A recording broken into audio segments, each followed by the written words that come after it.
नमस्कार।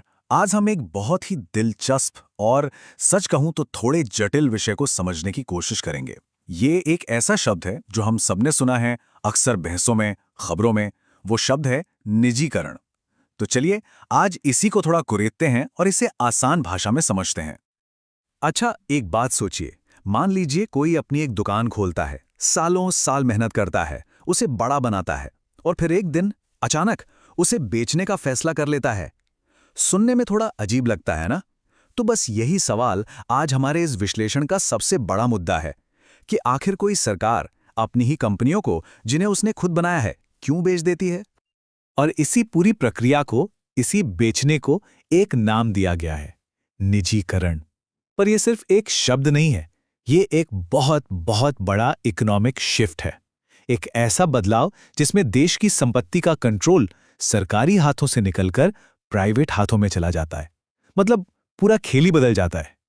लेकिन ये बदलाव क्यों हुआ? इसकी जड़ें कहाँ हैं? इसको समझने के लिए हमें थोड़ा सा टाइम में पीछे चलना होगा। देखते हैं कि ये पूरी कहानी शुरू कहाँ से हुई। तो बात है आज़ादी के ठीक बाद की। भारत एक बिल्कुल नया देश था और आंखों में थे बड़े बड़े सपने। इन सपनों को हकीकत में बदलने का जिम्मा सरकार ने खुद उठाया और इस काम के लिए बनाए गए पब्लिक सेक्टर अंडरटेकिंग्स यानी PSUs। ये सिर्फ फैक्ट्रियां या कंपनियां नहीं थीं, इन्हें तो राष्ट्र निर्माण का मंदिर माना जाता था। और पता है, शुरू में तो ये सपना सच होता हुआ भी दिखा। इन PSUs ने वाकई भारत का औद्योगिक नक्शा ही बदल दिया। अर्थव्यवस्था जो अब तक खेती पर टिकी थी, अब इंडस्ट्री की तरफ तेजी से भागने लगी। GDP में इंडस्ट्री का हिस्सा बढ़ने लगा। मतलब तरक्की साफ नजर आ रही थी। इनमें से जो सबसे बेहतरीन, सबसे बड़ी कंपनियां थीं, उन्हें एक बहुत ही खास नाम दिया गया, नवरत्न। मतलब भारतीय उद्योग के 9 बेशकीमती रत्न। सोचकर देखिए कितनी अहमियत रही होगी इनकी। पर सवाल यही है कि क्या ये रत्न हमेशा ऐसे ही चमकते रहे? जैसा कि हर कहानी में होता है, इसमें भी एक ट्विस्ट आया, एक बड़ा मोड़। जो कंपनियां कभी देश की शान हुआ करती थीं, वो धीरे धीरे साल दर साल एक बोझ बनती चली गई। देखिए, एक तरफ वादा था राष्ट्रीय विकास का, और हकीकत क्या बनी? सामाजिक बोझ।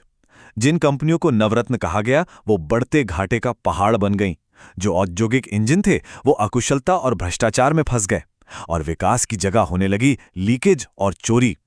मतलब जो सपना देखा गया था, उसे मानो दीमक लग गई।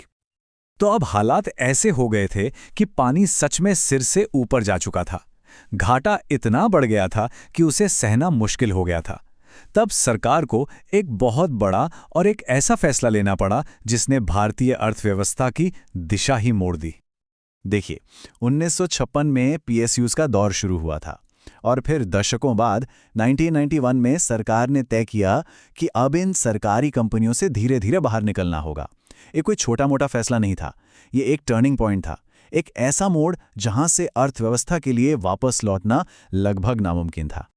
तो ठीक है, सरकार ने फैसला तो कर लिया, पर सवाल ये है कि ये निजीकरण होता कैसे है? मतलब एक सरकार अपनी कंपनी किसी प्राइवेट कंपनी को सौंपती कैसे है? चलिए इसके तरीकों को समझते हैं। मोटे तौर पर देखें तो इसके 2 तरीके हैं। पहला तो है सीधी बिक्री, मतलब सरकार अपनी पूरी की पूरी कंपनी किसी प्राइवेट पार्टी को बेच दे, काम खत्म। दूसरा तरीका है मालिकाना हक से पीछे हटना। ये तब होता है जब किसी कंपनी में सरकार और प्राइवेट दोनों की हिस्सेदारी हो। इसमें सरकार अपना हिस्सा और मैनेजमेंट का कंट्रोल दोनों छोड़ देती है। और ये समझना बहुत जरूरी है कि ये सब सिर्फ कागजों पर या बहसों में नहीं हो रहा था। ये एक तरह की इकोनॉमिक इमरजेंसी थी। जैसा कि यहाँ कहा गया है, ज्यादातर सरकारी कंपनियां एक सामाजिक बोझ बन चुकी थीं और उनका घाटा इतना बढ़ गया था कि वो असहनीय हो गया था। बदलाव करना ही था और फौरन करना था। तो आखिर में सवाल वहीं आकर रुकता है कि ये निजीकरण आखिर था क्या? एक जरूरी बुराई या फिर समय के साथ बदलती अर्थव्यवस्था का एक जरूरी पड़ाव?